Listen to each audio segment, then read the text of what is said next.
pagi saudaraku yang terkasih di dalam nama Tuhan Yesus Kristus. Apa kabar kita semua?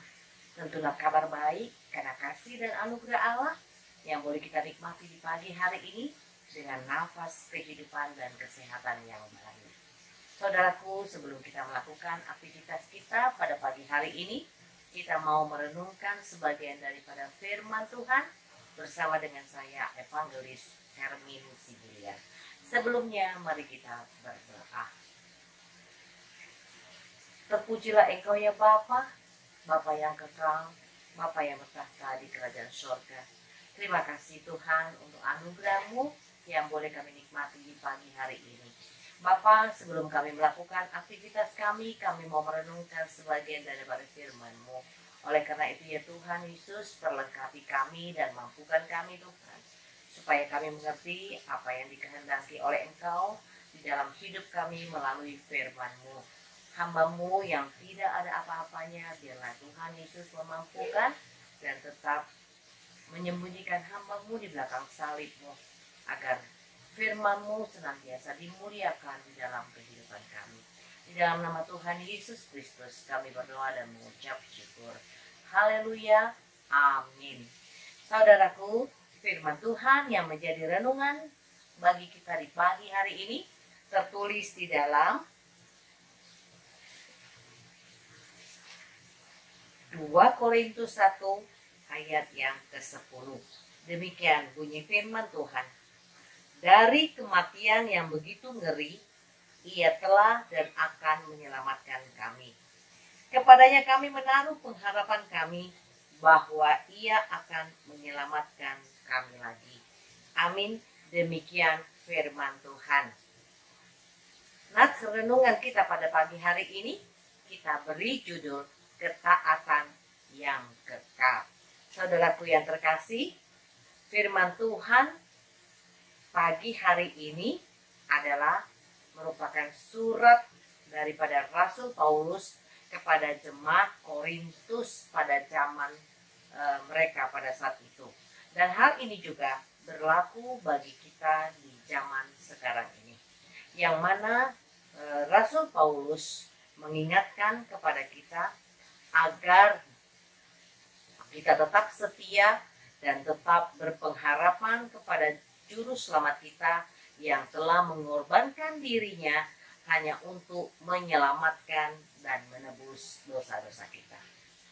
Saudaraku yang terkasih, dalam hal ini kita patut mengucap syukur karena kita memiliki Allah yang telah memberikan keselamatan yang kekal bagi kita di dalam Yesus Kristus. Ketaatannya sebagai anak kepada Bapaknya patutlah kita teladani di dalam kehidupan kita. Saudaraku, demikian halnya dengan hambanya Paulus. Sebelum Paulus mengenal dan menerima dan menjadikan Yesus Kristus sebagai Tuhan dan Juru Selamatnya, di dalam kehidupannya yang dulu dia dikenal bernama Saulus, sangatlah kejam. Perilakunya sungguh sangat terpuji. Bahkan Saulus pada saat itu dia sangat menentang dan menganiaya, bahkan membunuh setiap orang-orang yang percaya kepada Yesus Kristus. Tetapi Allah mengasihinya dan tidak membiarkan kehidupan Saulus hidup berlama-lama dengan dosa. Melalui proses demi proses yang sangat luar biasa, Saulus bertobat dan berganti nama menjadi Paulus.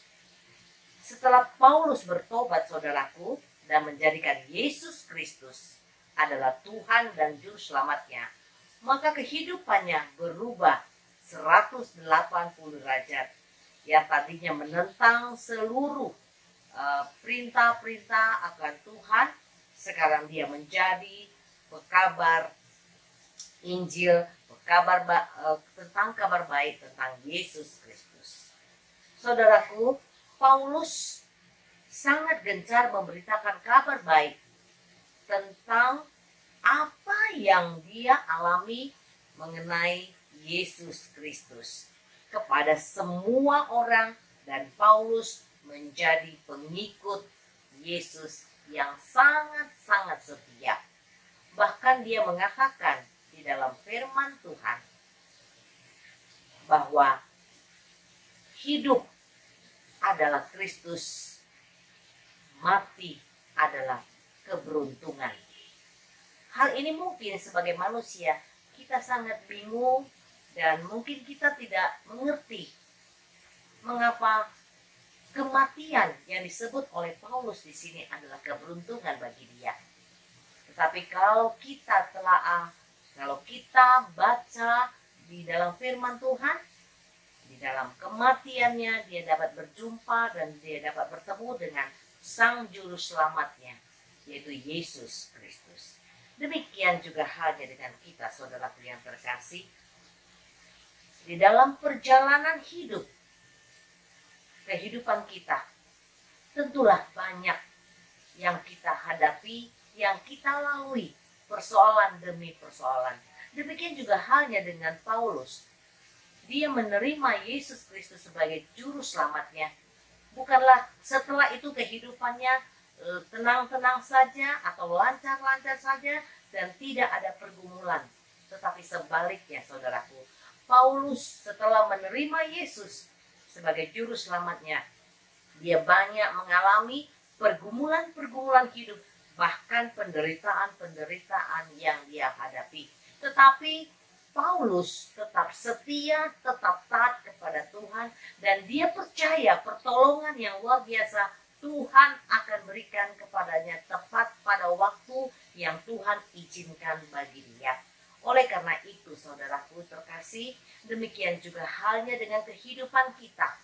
Setelah kita menerima Yesus Kristus, anak-anak terang, dan menjadi teladan bagi kehidupan kita, seperti yang dilakukan oleh Yesus Kristus, janganlah kita gentar atau khawatir dalam menghadapi kehidupan ini. Tuhan mengizinkan segala sesuatu pergumulan-pergumulan hidup di dalam kehidupan kita. Tuhan ingin kita semakin teguh di dalam iman kepercayaan kita kepada Tuhan.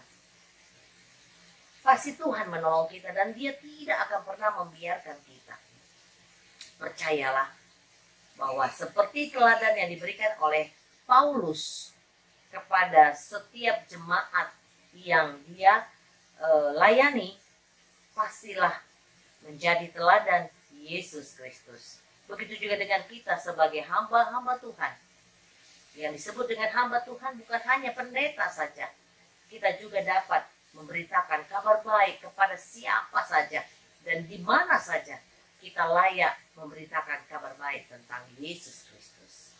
Kita tahu Tuhan, saudaraku, bahwa penderitaan atas kematian Yesus Kristus sungguh-sungguh sangat mengerikan. Sebelum dia mati disalibkan, fase-fase yang dilalui oleh Tuhan Yesus Kristus sungguh sangat luar biasa dan sangat mengerikan. Ia dihina, diludahi, dicambuk, bahkan dia dipermalukan, diperolok-olok oleh orang banyak pada saat itu. Tetapi apa yang dilakukan oleh Yesus Kristus?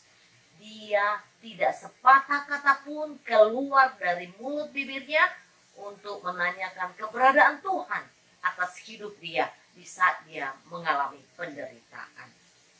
Dia setia dan taat kepada Bapaknya. Dia percaya Bapaknya pasti menolongnya. Dan sebelum dia mati di kayu salib, dia menyatakan sudah selesai. Yang mana artinya kalimat tersebut adalah seluruh perbuatan, seluruh dosa-dosa yang kita lakukan sudah lunas dibayar oleh Yesus Kristus satu kali untuk selama-lamanya. Oleh karena itu, setelah itu Tuhan Yesus mati dan dia dikuburkan. Pada hari yang ketiga, Yesus bangkit dari antara orang-orang mati. Dia telah menang mengalahkan maut. Dan dia pasti akan datang kembali, menyapa kita, dan memberikan jaminan hidup kepada kita. jaminan hidup yang kekal bersama-sama dengan Tuhan Yesus Kristus pada saat Tuhan memberikan waktu-waktu yang terbaik setelah Tuhan akan memanggil kita kelak.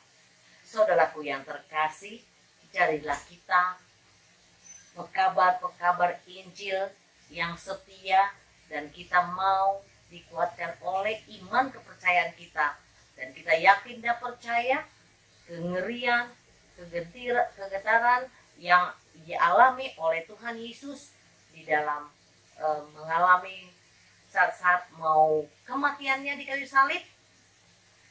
Kita yakin Tuhan pasti menyelamatkan kita seperti keyakinan Yesus Kristus bahwa Bapaknya pasti akan menolongnya.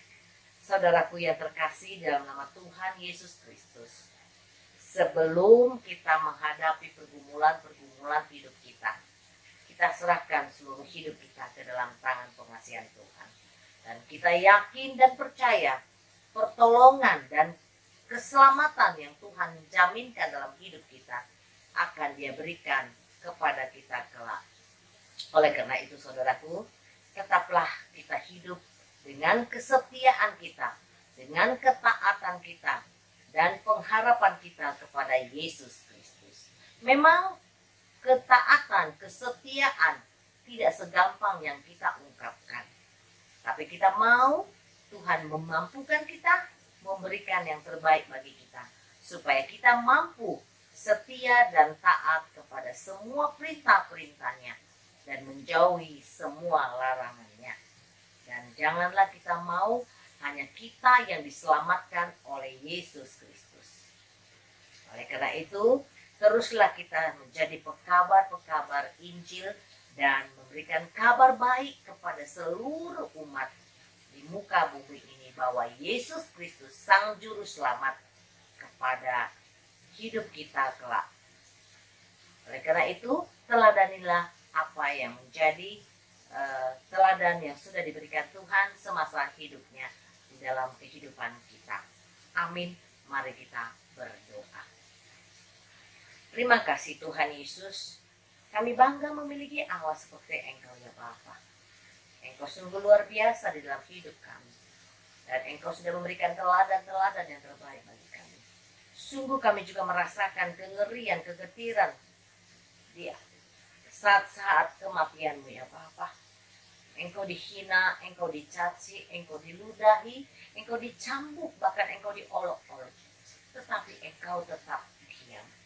Engkau setia dan penurut kepada apa yang dikatakan oleh Bapa-Mu. Biarlah Tuhan Yesus, kami boleh menjadi teladan yang seperti Engkau berikan di dalam kehidupan kami. Terima kasih Bapa, mampukan kami Roh Kudus untuk boleh menjadi teladan bagi kehidupan kami bersama-sama dengan Yesus Kristus. Bapa, urapi dan berkati kami di dalam kami melakukan aktivitas kami selanjutnya.